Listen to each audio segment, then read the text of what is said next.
¿Han visto un poco lo que les estoy diciendo?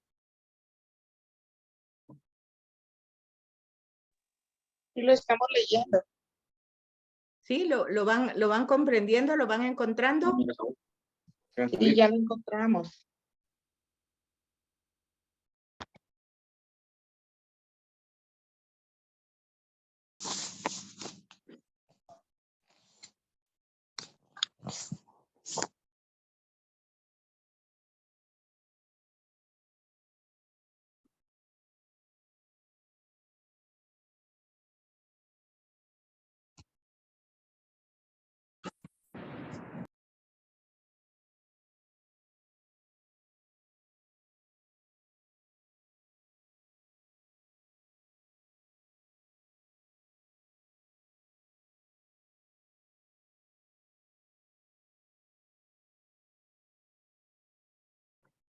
Bueno, entonces, el punto es esto. La pregunta es, ¿dónde empieza la historia de la salvación? Entonces, la historia de la salvación empieza en el capítulo 12. ¿Dónde termina? Hasta nuestros días y continúa de generación en generación, o sea, no termina, continúa la historia de la salvación. Entonces, ¿cuál es la clave de lectura para toda la historia de la salvación? Pues son los capítulos, el capítulo 12 del versículo 1 al 3.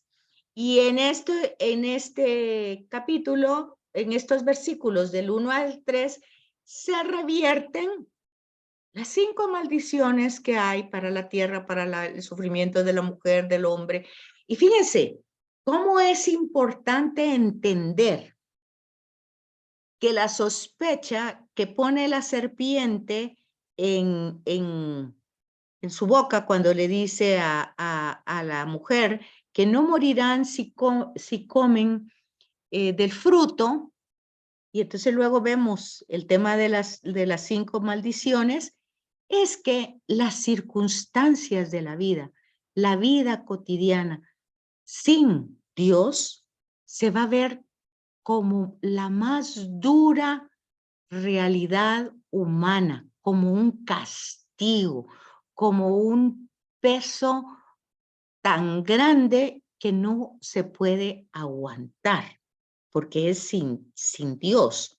De ahí que ustedes vean que Jesús diga, vengan a mí los que están cansados y agobiados, porque justamente estar tan cansado y agobiado y estresado y angustiado y todo es porque de alguna manera no se confía, no se cree en la promesa, no se espera. Entonces se mantiene todo ese estrés que si ustedes fueron a misa el domingo se dieron cuenta. Nada se logra con eso porque dicen ni siquiera el color de tu pelo puedes cambiarlo. Bueno, hoy lo puedes cambiar con el tinte, pero no está hablando de tinte, sino que realmente con la voluntad no se puede cambiar las realidades. Pero lo que sí se puede hacer es entender que las mismas circunstancias, incluso la enfermedad y la muerte, se vive desde otra manera y desde otra perspectiva con esa presencia pues consciente, relacionadas, vivencial, ¿verdad? No de ideas, sino que realmente con esa relación de Dios. Entonces es por eso, este hombre, Abraham, pues se despoja de su ego, de su cultura, de sus costumbres y empieza pues su caminar como patriarca, como padre de una tribu nómada. No tiene tierra, no tiene familia, tiene una esposa que no puede tener hijos, él sí puede tener hijos, la esposa no. El hijo de la promesa es de la esposa de Sara, porque él ha tenido más hijos, pero no de la esposa.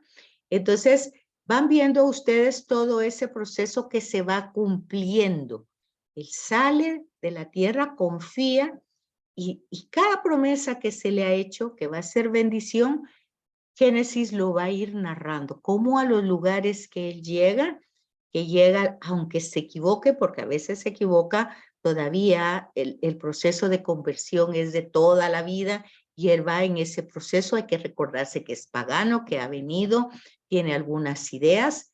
Entonces, él va en ese proceso y Dios lo va ayudando.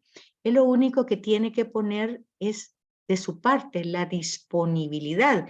Y el versículo 4 lo dice, marchó. O sea, la disponibilidad la tiene.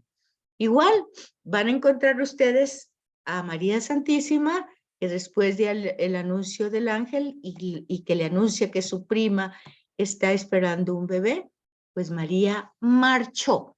Entonces, siempre, siempre el creerle a Dios tiene que ver con la acción. O sea, esa es la clave de lectura en todo. Jesús en el bautismo recibe la identidad. Tú eres mi hijo amado. Y entonces le dice al pueblo, escúchenlo, y el Espíritu lo unge, y el Espíritu lo lleva al desierto, marchó. Y luego lo ven ustedes trabajando en Marcos todo el día. O sea, cuando se le cree a Dios, el paso siguiente es una acción. No puede quedarse en el aire. Y por eso es clave de interpretación. El despojo, el abandono y la acción. Y así van a ir encontrando ustedes toda la historia de la salvación que se va desarrollando sin mérito alguno. Abraham tiene a su hijo Isaac. Isaac tiene 2 hijos, Esaú y Jacob. Jacob pues es un poco tramposo, le quita la primogenitura a su hermano. Bueno, sale huyendo, tiene un encuentro con Yahvé, méritos de Yahvé, no de Jacob. Ahí tiene una experiencia en Betel y bueno, Dios le cambia nombre y se llama Israel. ¿Qué mérito tenía Abraham? Ninguno. ¿Qué mérito Isaac? Tampoco. ¿Qué mérito Jacob? Menos. Luego los hijos de Jacob venden a José, se van a Egipto, ¿verdad? A buscar comida los hermanos. Ahí José ya es pues ayudante del faraón, los reconoce, pues hacen las paces, se quedan ahí 400 años toda la descendencia. Ojo con eso.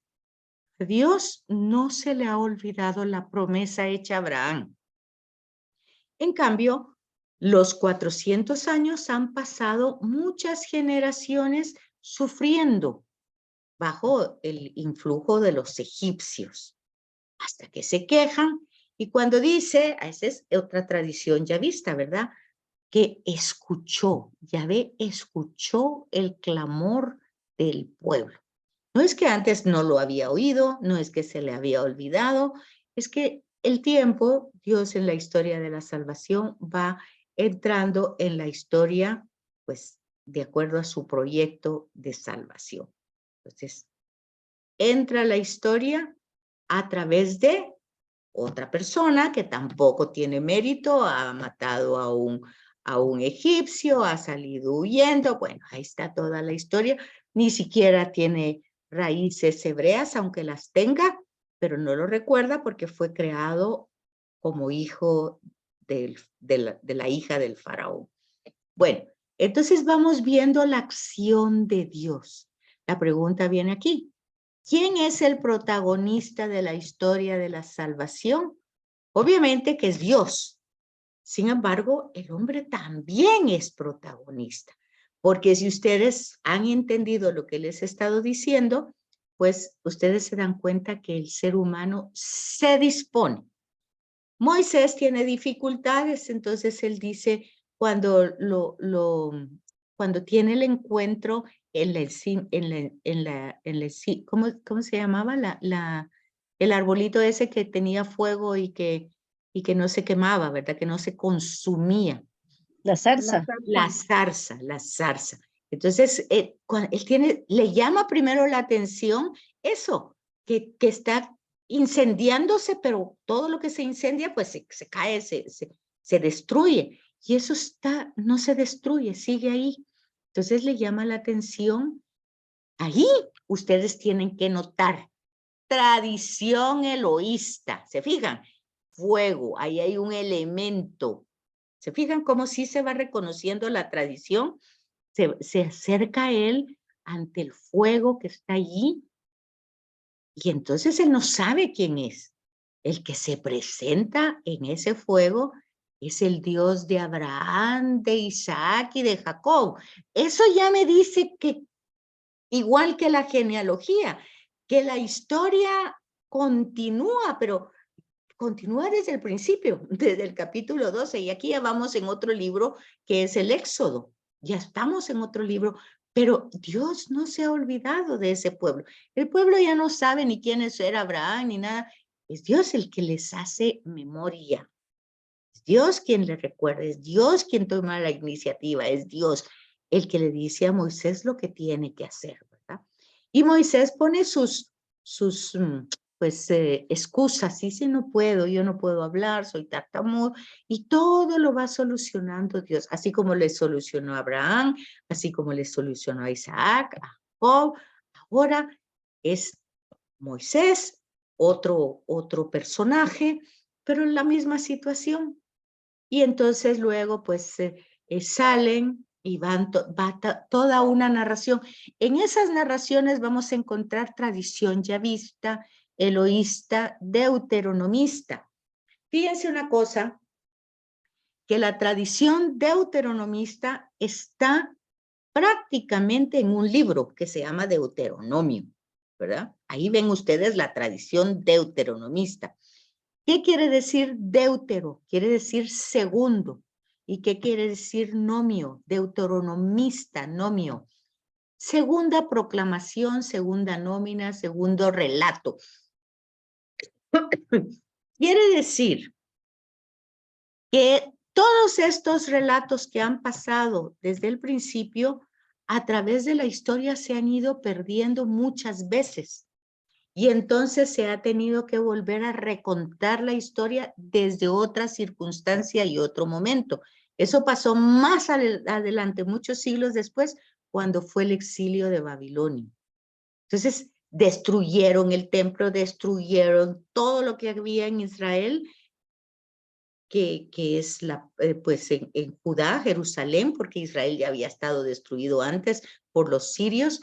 Y entonces fíjense de que se perdió todo y se vuelve a tomar la tradición oral y se vuelve a recuperar algunos trozos que se encuentran. Bueno, todo eso hemos visto con los manuscritos y todo lo que los videitos, con todos esos procesos largos que no están puestos ahí para que ustedes se olviden, sino para que tengan claro de que no pudo haber sido escrito por una sola persona. Alguien, si leyó introducción de una Biblia no muy actualizada, me podría decir, pero en mi Biblia dice que Moisés escribió todos estos libros. Bueno, entonces yo o ustedes mismos pues pueden pensar, bueno, lo escribió Moisés. En primer lugar, nos damos cuenta que después de este encuentro, después de la salida de Egipto, él no va escribiendo. Lo único que tenemos escrito es pues el decálogo. Deca, 10. Logo, palabras. 10 palabras. Las 10 palabras que más adelante van a ser como la constitución de ese grupo de gente, que algunos hasta ya no eran hebreos, pues que ya estaban ahí todo tan mezclado durante 400 años, imagínense ustedes. Decíamos anteriormente que si nosotros llevamos 500 años de descubrimiento y de conquista, miren 500 años, ¿cómo podemos encontrar quiénes fueron nuestros ancestros así, con nombres y todo lo demás? Pues no sabemos nuestro árbol genealógico. Entonces, imagínense lo que pasa en 400 años. Sin embargo, aquí la figura es del protagonista, Dios. Él no se ha olvidado de la promesa hecha a Abraham, no se ha olvidado de cómo ha ido desarrollando, de lo que prometió, las 5 promesas. Esas 5 promesas van a entrar en acción ahorita. Todavía no son un pueblo, todavía no lo son. En el Sinaí, con el decálogo, pues van a ser un pueblo. Yo seré su Dios y ustedes serán mi pueblo si ustedes pues mantienen eso. O sea, es una alianza. Una alianza es un convenio, un acuerdo. Y siempre se van a dar cuenta ustedes que Dios es el que propone el acuerdo, igual que con el diluvio, Dios puso el acuerdo, pero el pueblo no siguió el convenio y siguió pues la Torre de Babel. Entonces ya empieza la pedagogía con un hombre, ya la alianza se hace con una persona, después con otra, en un periodo de tribu, nómada. Pero ahora en el Éxodo ya se va a hacer con un grupo de gente, ya no con una persona. La alianza no va a ser con Moisés, va a ser con el grupo de personas que se van a convertir ahí en un pueblo. Entonces, Israel no puede ser orgulloso de nada. Es Dios quien los ha elegido y los ha hecho pueblo. Es Dios quien les ha prometido y les ha dado una tierra. Es Dios quien les ha dado la vida. Es Dios quien les ha dado la salud. Es Dios quien les ha dado todo, igual que a nosotros. Entonces, ahí va toda esa historia de la salvación y ese protagonismo de Dios, pero también entra el protagonismo del humano, porque este se pone a la disposición. Abraham marchó, Isaac también, Jacob también. El pueblo salió de Egipto. ¿Cómo salió? Pues fue Dios que con brazo fuerte los saca con todos los prodigios y todo lo que pasa, pero también ellos van saliendo. Luego se hacen ahí un pueblo, pero a pesar de haber visto todas las grandezas de Dios, pues a la hora de las circunstancias difíciles, igual que nosotros, renegamos, resistimos, murmuramos, criticamos, a tal punto de decirle a Moisés, ¿para qué nos sacaste de Egipto? ¿Para morir en el desierto? ¿Acaso no habían tumbas en Egipto? Bueno, entonces eso es nuestra misma realidad. No es una realidad, no la debemos de leer como algo que pasó hace 4,000 años, sino algo que a nosotros mismos nos pasa. Mientras las cosas van bien, pues todo perfecto. Pero solo nos empieza a apretar el zapato y las quejas y las murmuraciones y bueno, una serie de reacciones, ¿verdad? Se nos olvida que la esperanza está en las promesas hechas por Dios, no en nuestros méritos. Bueno, y entonces ahí van a ir ustedes desarrollando toda la historia de la salvación. ¿Y cuál es el objetivo de la historia de la salvación? Pues el objetivo nosotros tendríamos que haberlo comprendido desde Génesis 3. La necesidad que tenemos de ser salvados. Somos necesitados nosotros. Dios no necesita de nosotros. Somos nosotros los necesitados. Somos nosotros los insensatos que nos alejamos.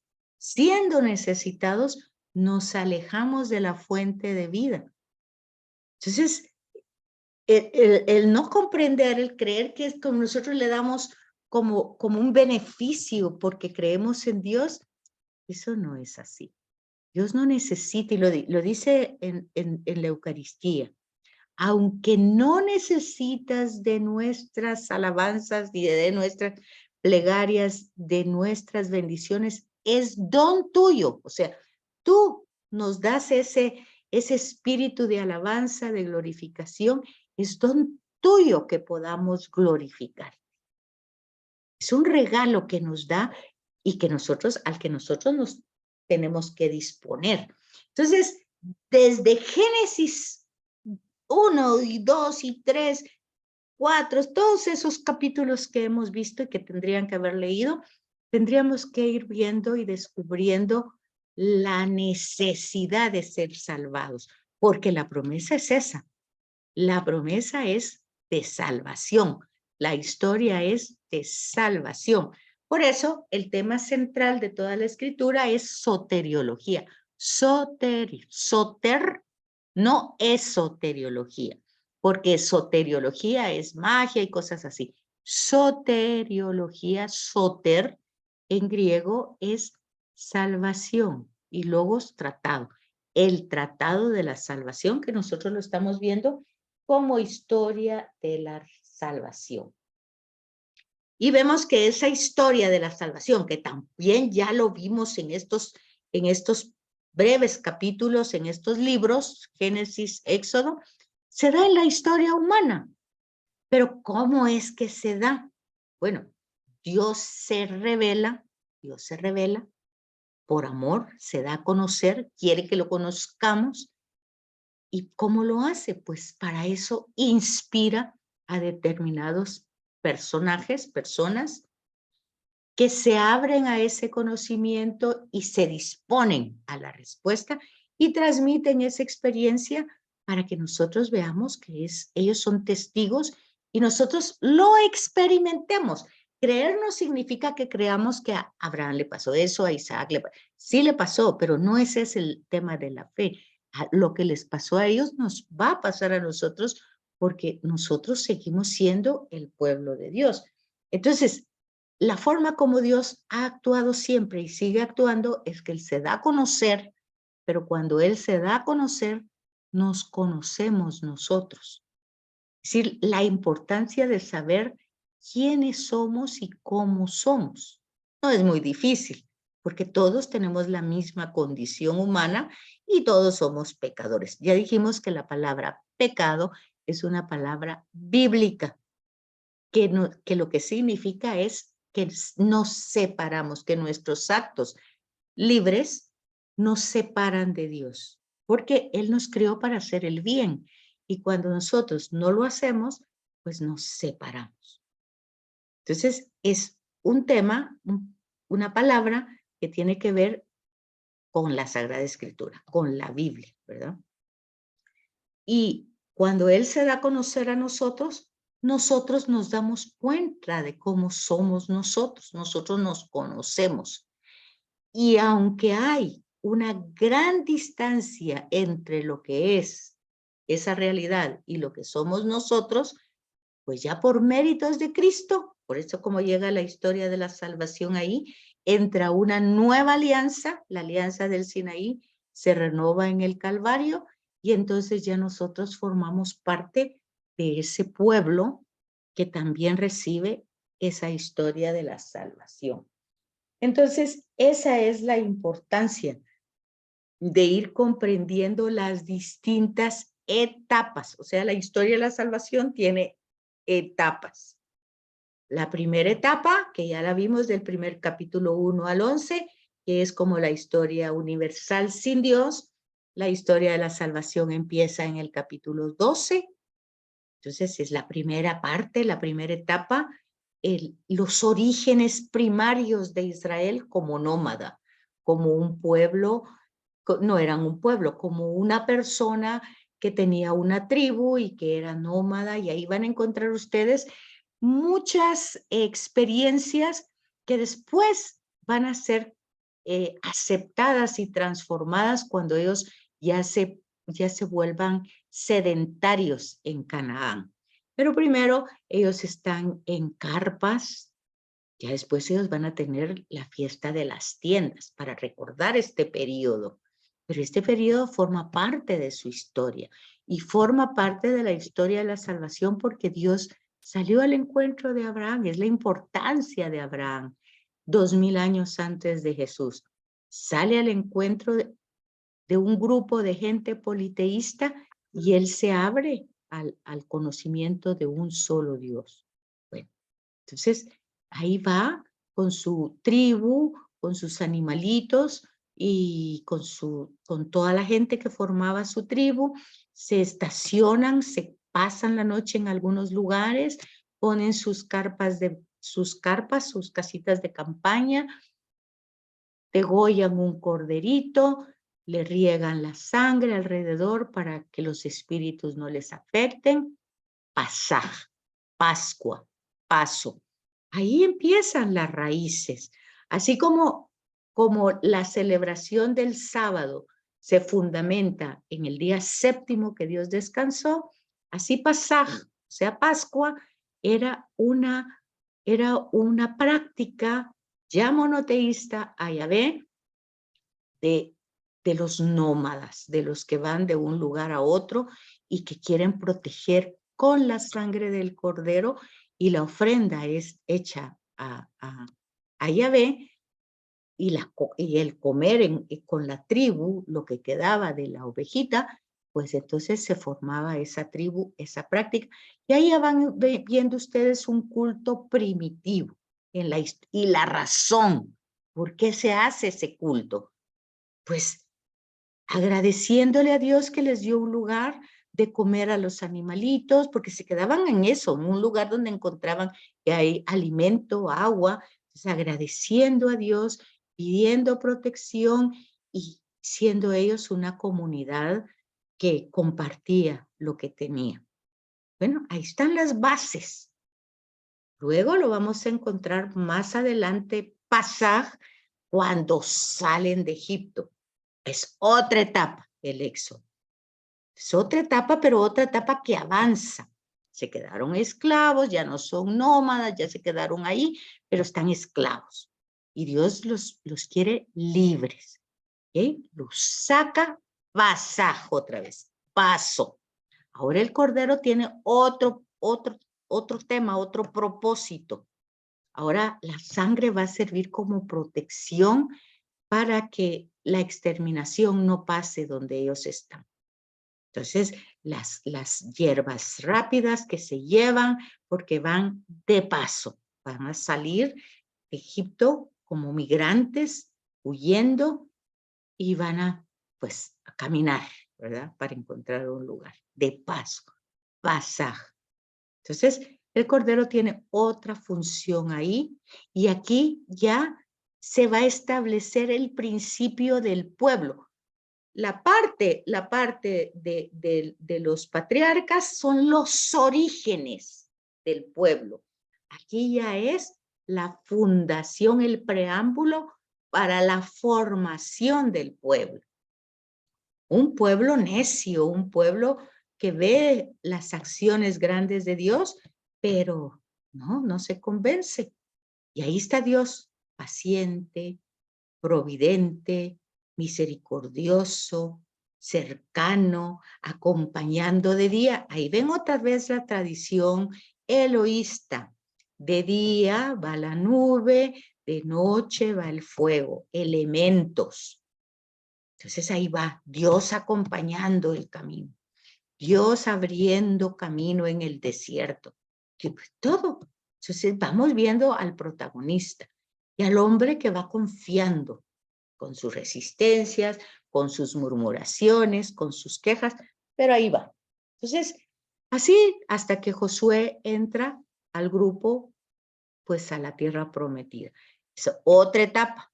Después muere Josué, los jueces, otra etapa. Después la monarquía, otra etapa. Con la monarquía, el profetismo, otra etapa. Después cae Samaria, el reino se divide en dos, norte y sur, porque Salomón pues ha hecho alianza con otros imperios, y cuando él muere pues no logra mantenerse el imperio. Entonces se divide norte y sur. Norte hace alianza con los imperios, termina con Siria, con los asirios, pues los destruye. Luego el sur, Judá, dura 200 años más, pero luego se van al exilio a Babilonia. Se destruye el templo de Salomón, presencia de Yahvé. Ahí hay un relato precioso porque dice que antes de esa destrucción el espíritu de Yahvé salió del templo, porque la importancia del templo no era el templo, sino era la presencia de lo que había en el templo. A mí me llama la atención cuando las personas entran al templo, los que le llaman iglesia. La iglesia somos nosotros y el templo es el templo.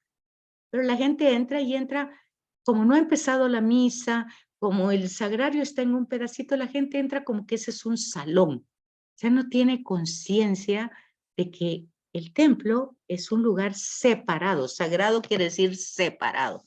Y la gente está hablando tranquilamente, bueno, en fin. Y se le olvida que está ahí, ¿verdad? No hay esa conciencia. Israel sí tenía la conciencia que en el templo estaba Yahvé. Era la presencia de Yahvé ahí. Por eso era tan importante el templo. Y por eso, antes de la destrucción de Babilonia, Ezequiel cuenta que el espíritu de Yahvé, que él ve cuando el espíritu, él dice la gloria de Yahvé, sale del templo. ¿Y saben a dónde fue a posar la gloria de Yahvé? Nada más que nada menos, y eso está en Ezequiel, a Getsemaní. Imagínense. Y entonces ahí es donde uno entiende cómo Getsemaní, donde Jesús tiene esa oración en el momento de que va a empezar su pasión, que ya empezó su pasión, pues entonces vemos cómo el espíritu vuelve a retomar, obviamente. Getsemaní está cerca del Calvario, está en el monte Calvario, está todos esos lugares cerca, y entonces ahí el espíritu vuelve cuando resucita a Jesús, ¿verdad? Entonces todo eso es historia de la salvación en las distintas etapas, con los distintos imperios y con los distintos momentos vamos viendo cómo Dios hasta el día de hoy sigue proviendo, sigue salvando, sigue ayudando, sigue acompañando la historia, aunque nosotros no lo merezcamos. Entonces, Él es el protagonista de la historia de Yahvé, de la historia de la salvación, y el hombre, que también corresponde con sus acciones, ¿verdad? Entonces, en las preguntas que les puse, está que, por favor, esquematicen esas etapas, que las vean y hagan una pequeña esquema. Vean ustedes ahí las preguntas, las respuestas. Y no sé si tienen dudas, ya nos quedan 5 minutitos para que se termine esta reunión. ¿Dudas, preguntas? ¿Ninguna? Hermana, perdone, ¿cómo descubrir en un texto bíblico lo deutero? Ay, porque lo yavista ya lo entendí. Muy bien. Eloísta ya lo entendí. Pero deutero, ¿qué nos dijo? Deutero. En el libro del Deuteronomio, ahí está toda la tradición deuteronomista.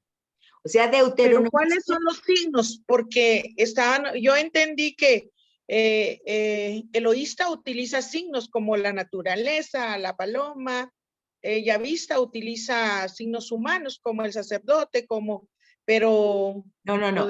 El sacerdote es sacerdotal. Esa es una tradición. El yavista no utiliza antropomorfismos, o sea, formas humanas.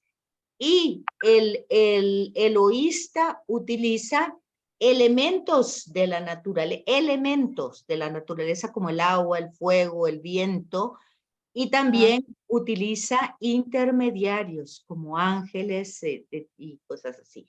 El deuteronomista, la forma es deutero, significa segundo. O sea, algo que ya se contó, se vuelve a contar, pero ahora se cuenta de acuerdo a otras circunstancias.